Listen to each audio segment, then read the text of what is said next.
या विश्वात माझ्या प्रलयात येणारा जो जो पुरुष आहे त्या प्रत्येक पुरुषाचा तिरस्कार करत स्वतःच्या मार्गाप्रमाणे नर्मदा करते. एवढ्यावर स्थिर हे नर्मदा केव्हाच बसणार नाही.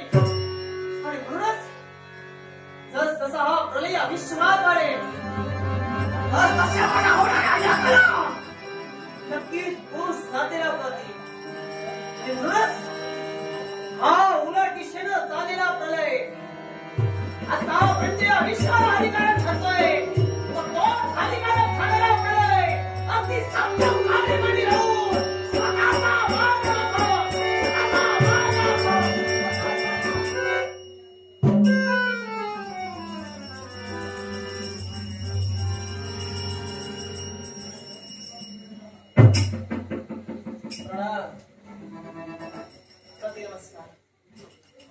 दैवी तेज आणि या दैवी तेजाला नर्मदेचा नमस्कार आशीर्वाद समाधान अगदी त्याचप्रमाणे सौंदर्य आहे आणि तेच सौंदर्य पाहण्यासाठी हा सागर इथपर्यंत आलाय. म्हणजे माझ्या सौंदर्यासाठी हो वारे पुरुष जाती ज्या पुरुष जातीचा धिक्कार करून हा महाप्रलय विश्वाच्या नर्मदेने निर्माण केला. आणि पुन्हा एक पुरुष आमच्या सौंदर्यावर घालून आमच्यापर्यंत आला. काय म्हणाला? पुरुष जातीचा धिक्कार करून आपण प्रवाहित होता. म्हणजे नेमका पुरुष जातीचा धिक्कार तुम्ही कशासाठी करता याचा उलगडा या सागराला होईल. कारण आमच्या मनावर होणारे आघात ज्या व्यक्तीला आम्ही मनोमनीवरील जीवापाड प्रेम केलं, सुखी संसाराची स्वप्न पाहिली, पण त्याच पुरुषानं आमच्या जीवनात काय केलं तर आमची अगदी फसवणूक करून ज्या दासीला आम्ही संदेश घेऊन त्यांच्यापर्यंत पाठविली त्याच दासीवर त्यांनी प्रेम केलं, माझा धिक्कार केला, माझ्या प्रेमरूपी भावनेचा धिक्कार केला. आणि म्हणूनच ज्यानं माझ्या प्रेमाची कदर केली नाही त्यालाही शासनाने माझ्या जीवनात घडविलं. पण या विश्वातील अखिल पुरुष या पुरुषाचा धिक्कार करतो माझा बैल समजून या विश्वातील महाप्रलय निर्माण करते. आता आपल्यालाही सांगते माझ्या मार्गात आले संप्रत सागर इथालाय ते फक्त या नर्मदेला प्राप्त करण्यासाठी. कारण तिच्या सौंदर्याची महत्या सागराने ऐकली आणि तिला प्राप्त करावं या उदात्त हेतून इथपर्यंत आलाय. मान्य आहे की तुझ्या बाबतीत घडलेला प्रसंग आणि त्यामुळे तू पुरुष जातीला जर दुष्काळ देत असते तर ते सागराला मान्य नाही. कारण एका पुरुषाला तुझ्या बाबतीत कसा प्रसंग घडविला याचा अर्थ सर्व पुरुष जात दोषी आहेत असं नाही. आणि म्हणूनच जिथं तुझ्या बाबतीत जो प्रसंग घडला तुझ्या प्रेमाचा धिक्कार केला गेला तिचा अर्थ सागर तुझ्या प्रेमाचा स्वीकार स्वार्थानं बरबटलेलं हे पुरुष तत्व स्वतःचा स्वार्थ सिद्ध करण्यासाठी एका स्त्रीच्या मनाशी जर का खेळू शकतो कशावरून तुम्ही माझ्या मनाचा आदर राखला. जी जीवनात केलेली प्रतिज्ञा माझ्या आदर माहित नाही तिथं आपल्या प्रेमाचा स्वीकार करण्याचा संबंध माझ्या जीवनात केव्हा येतच नाही. असणार आपण महाकाय माझ्यापेक्षाही प्रलयकार आपण असालही पण मला थांबवू शकणं एवढं सामर्थ्य तुमच्यात नक्कीच नाही. एवढं नर्मदा तत्पर आहे लक्षात ठेवा. नर्मदा कदाचित या सागराची कल्पना तुम्हाला नसेल. आज आम्ही आरंभ करतोय कारण माझ्या मागे आरंभ आहे आणि म्हणूनच आज या नर्मदेची प्राप्ती करण्यासाठी हा सागर इथं आलाय. यालाही कारण आहे. जर एका पुरुषानं तुमच्या प्रेमाचा धिक्कार केला असेल कदाचित तो तुमच्यामुळे असू शकेल. पण जिथे एका पुरुषानं तुमच्या प्रेमाचा धिक्कार केला याचा अर्थ प्रत्येक जण त्याचा धिक्कार करायला असंच नाही. म्हणून अगदी प्रामाणिक भावनेने सागर आपल्याला सांगू इच्छितोय की या सागराशी मनोमिलन करा. या सागराला तुमची प्राप्ती करून द्यायची आहे आणि स्वतःचं सौंदर्य अजून वाढवायचं आहे.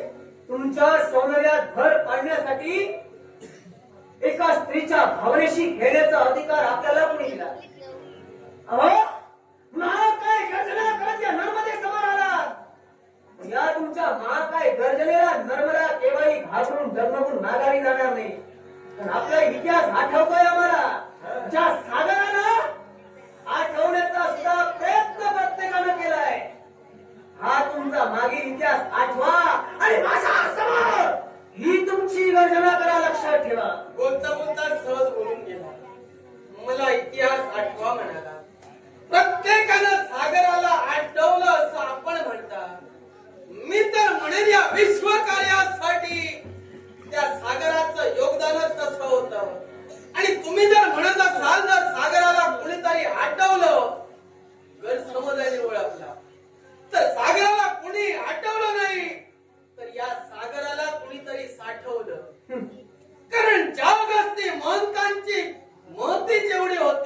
अगदी ते कर्तव्य पूर्ण करावं लागलं. कारण ज्यावेळी या विश्वावर दैत्यरूपी संकट उद्भवलं की ज्यावेळी दैत्य देवांशी संघर्ष करू लागले, नव्हे तर ऋषीमंतांना त्रास देऊ लागले, नव्हे तर सकल मानव जातीला त्रस्त करू लागले, त्याच वेळी साऱ्या देवदेवतांवर संकट उद्भवलं आणि त्या संकटाचं निवारण कसं होईल याचा विचार प्रत्येक देवदेवता करू लागली. कारण ज्या कालकेय नामक दैत्यानं साऱ्या देवतांची त्रेधा तिरपट केली, नव्हे तर साधू महंतांना ज्यानं त्रस्त केलं, तो कालकेय दैत्य अगदी काळोख्या रात्रीचा फायदा घेऊन साऱ्या देवांना त्रस्त करत होता. आणि ज्यावेळी देवतांशी संघर्ष करत होता, संघर्षातून माघारी येऊन या सागराच्या तळाशी लपून बसत होता. त्यामुळं नेमका देवांना त्रास कोण देत आहे याचा उलगडा होत नव्हता. नव्हे तर त्या सागराच्या तळाशी लपलेल्या दैत्याचा शेवट कसा करावा याचाही विचार कुणाच्या मनात आला नाही. पण ज्यावेळी देवराज इंद्र यांनी वरुण देवांना नव्हे तर अग्निदेवांना पाचारण केलं, त्यांच्या माथी थोडी जबाबदारी देण्यात आली, पण त्यांनी सुद्धा नकार का दर्शविला असेल तर या सागराचं महाभयंकर रौद्र रूप त्यांना ज्ञात होतं आणि त्यामुळे कुठेतरी विश्वाची हानी होऊ नये म्हणून त्यांनी सुद्धा माघार घेतली. सत्य शेवटी सारे देव ज्यांची तप साधना श्रेष्ठ अशा अगस्ती महामुनींना प्रार्थना करू लागले. शेवटी त्याच विश्व कल्याणासाठी अगस्त्य महामुनींनी स्वतःच्या उदरात या सागराला साठवलं आणि त्याच मला साठवलं म्हणून त्या दैत्यांचा शोध लागला. जिथं देवतांना ते त्रस्त करत होते त्यांचा शेवट करण्याची नामे युक्ती देवतांना मिळाली आणि म्हणूनच या सागराला कोणी आठवलं नाही तर विश्व कल्याणासाठी अगस्ती महंतांनी आपल्या उदरात त्याला साठवलं. आणि हेच एक दैवी तत्व असून तुम्ही यापूर्वी सुद्धा करू शकला असता. तुम्ही दानवांना सहाय्य करण्यासाठी स्वतःच्या उदरात लपलं, यामुळे हे संकट आलं. पण तेच जर का दानवांना तुम्ही जर का रोखू शकला असता तर कदाचित तुमच्या जीवनात हा प्रलय आला नसता. पण स्वतःला महाकाय समजत असताना हा महासागर अहंकारानं मंडित झाला आणि म्हणून या तुमच्या अहंकाराचं निर्मूलन अगस्ती महामुनींचं घडलं गेलं. काय तुमची गर्जना तुम्ही म्हणताय अहंकार या सागराला झाला म्हणून त्या दैत्यांचा नाश सागरानं केला नाही. हे पहा, हा सागर दैवी तत्वानं मंडित आहे. तो क्षणार्धात व्यक्तिरूप धारण करू शकतो. पण या विश्वाच्या पंचमहाभूतांनी हे तत्व नटलंय. ते जलतत्व कुणी आठवू शकत नाही. नव्हे तर त्याचं प्रमाण काय होईल, त्यात काय प्रसंग येईल हे सागर पूर्णतः जाणतोय.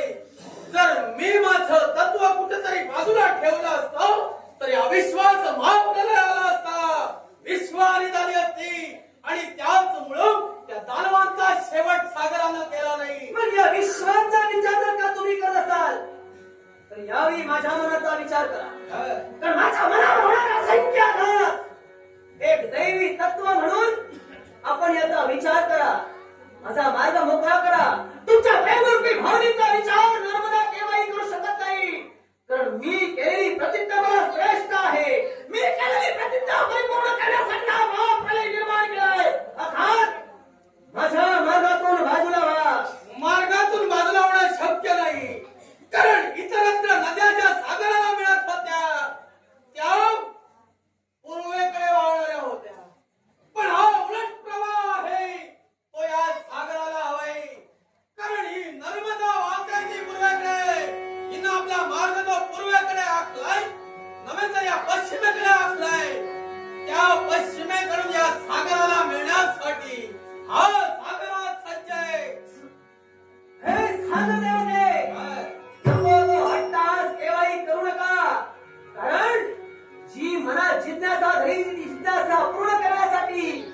हा उलट प्रवाह आम्ही धरला आहे.